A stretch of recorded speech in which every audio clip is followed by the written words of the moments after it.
دای د دود دستور یوه برخه ده.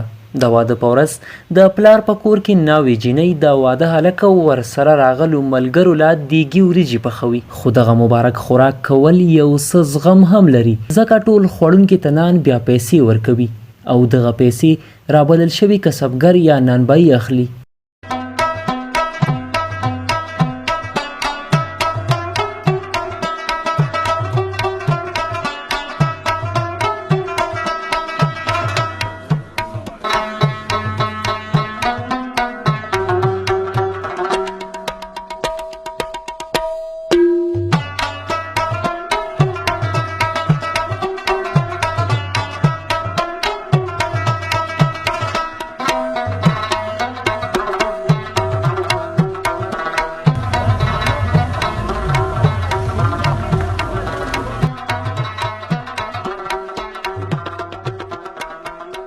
د تنبلونو شور، رباب، منګی او ټنګ ټکور، ولونه توربل خور را خور، د پیغلو او ځوانانو اتڼي او ګډه، سازونه او موسیقي په هره لور.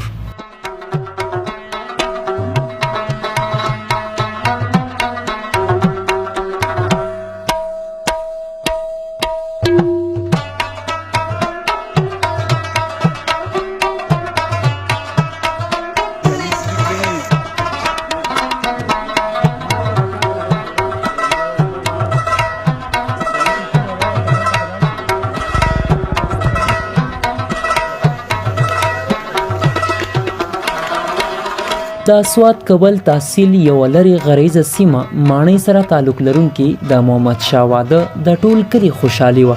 محمد شاه د ملکن پوهنتون د جرنالیزم څانګې نه دا مهال زده کړې کوي. تر دا وخت یو شمېر رسنیو سره کار کړی. ټوله سیمه کې خلک د یو خبریال په توګه پیژني. د دغه سیمې ډېر لږ خلک لوړې زده کړې لري، ځکه خو هم محمد شاه ته په دروند نظر ګوري او ورسره ډېره مینه لري.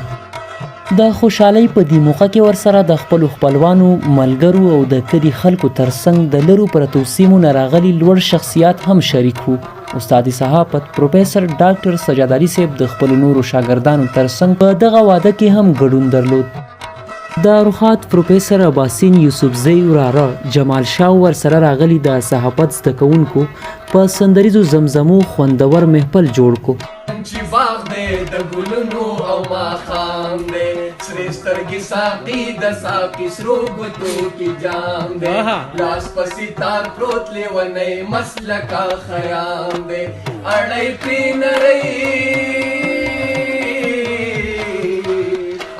پرې نری د مینې افسانه، پروت یم سر مې ایښی د خپل یار په زنګانه، خوب وینم علما کوي څوک راکي مانا، پروت یم سر مې ایښی د خپل یار په زنګانه.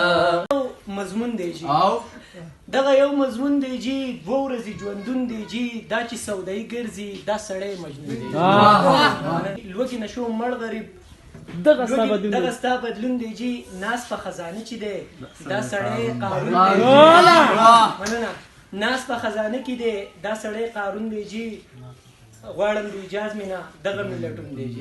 ګیله ونه کړي، ډېر وایي ته شاعر یې، خو د سرو شونډو لبانو نو ته وایې د سرو شونډو بغیر به ژوندون څنګه وي، او دا زړونه چې جدا وي دا به روک شي دا راټول کوي، دا زړونه چې جدا وي دا به روک شي دا راټول کوي، دا تار او دغه ستن د خو د دې به تړون څنګه وي.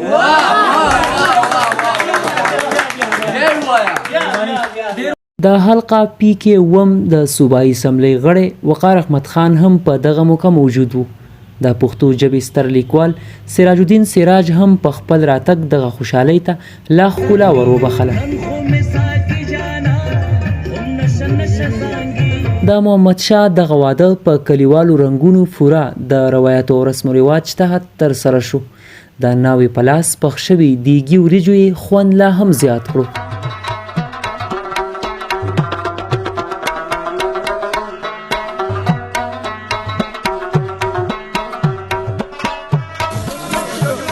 د واده خوشحالۍ د ماښام وروسته یو په دوه شوې، کله چې د ټنګ ټکور او موسیقۍ بنډار جوړ کړی شو.